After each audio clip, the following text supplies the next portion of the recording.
सोचिए, एक छोटा सा गांव, वहां रहने वाला एक आदमी और उसकी एक कंप्लेंट से खुलता है एक ऐसा राज जो तेलंगाना पुलिस के भी होश उड़ा देता है। यस गाइस, हम बात कर रहे हैं 547 करोड़ रुपए का नंबर 1 करोड़ों का स्कैम। ये कहानी किसी मूवी की स्क्रिप्ट नहीं है, एक रियल स्टोरी है।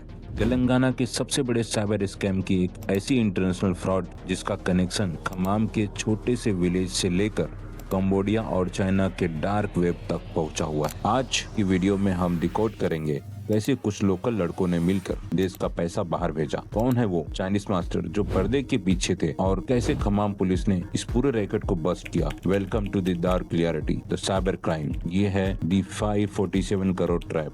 कहानी शुरू होती है दिसंबर 2025 में। डेट थी 24 दिसंबर। लोकेशन तुम्ब्रू विलेज, संतपुली मंडल। यहाँ एक लड़का रहता है, नाम है Sai Karan. Like many of us, Sai Karan भी लाइफ में कुछ बड़ा करना चाहता था, जॉब, पैसे, स्टेबिलिटी, लेकिन उसके पास कोई अपॉर्चुनिटी नहीं थी। मजबूरी थी, बिजनेस नहीं था, लेकिन उसे क्या पता था कि उसकी ये मजबूरी किसी के लिए बिजनेस अपॉर्चुनिटी बन जाएगी। उसको एक ऑफर मिलता है, एक सिंपल सी डील। अपना बैंक अकाउंट खोलने दो, डिटेल हमें दे दो, तुम्हें बैठे बैठे कमीशन मिलेगा। Sounds easy right? फ्री में पैसा किसको पसंद नहीं।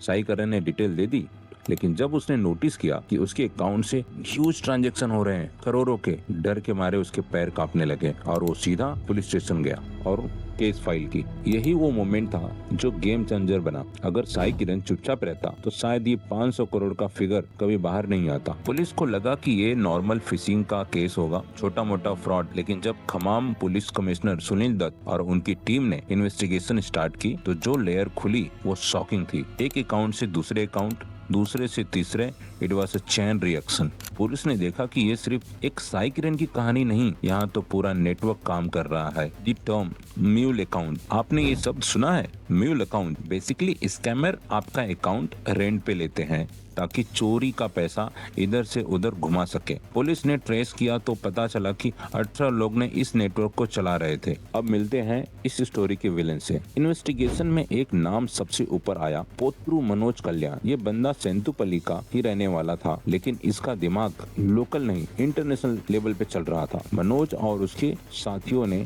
जिसमें प्रवीण, विकास चौधरी और छेना केसवा शामिल थे, एक सिंथेटिक बिजनेस बना लिया था। इनका काम क्या था?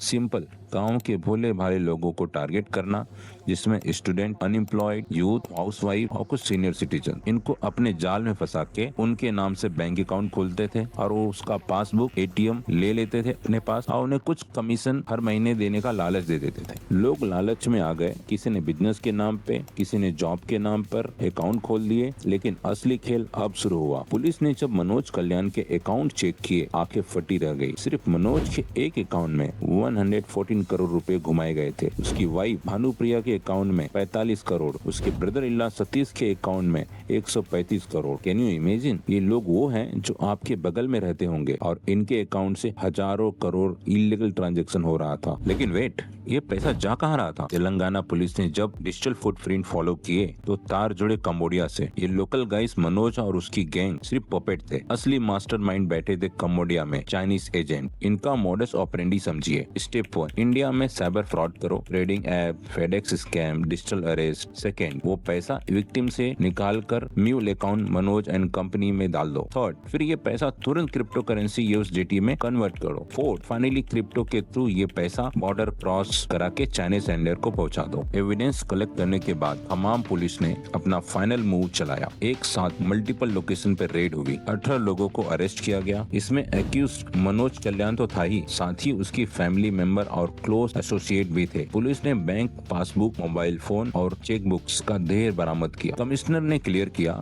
अगर आपने अपना अकाउंट किसी और को यूज करने दिया तो आप विक्टिम नहीं, आप क्रिमिनल हो। भारतीय न्याय संहिता BNS और IT एक्ट के अंडर इन सब पर केस फाइल हुए। दोस्तों, 547 करोड़ का ये स्कैम हमें एक बहुत बड़ी सीख देता है। आजकल स्कैम सिर्फ पासवर्ड चोरी करना नहीं है, स्कैम है आपको क्रिमिनल बनाना। जब कोई आपसे कहे कि अकाउंट रेंट पे दे दो या सिर्फ सिर्फ ट्रांजैक्शन के लिए अकाउंट चाहिए तो याद रखें वो आपको जेल भेज सकता है। आपका अकाउंट यूज करके वो टेररिज्म फंड कर सकता है, ड्रग खरीद सकता है या किसी बुजुर्ग का पूरी सेविंग चुरा सकता है। खम्माम पुलिस ने तो अपना काम कर दिया, एक बड़ा नेटवर्क तोड़ दिया, लेकिन ऐसे हजारों नेटवर्क अभी भी एक्टिव हैं।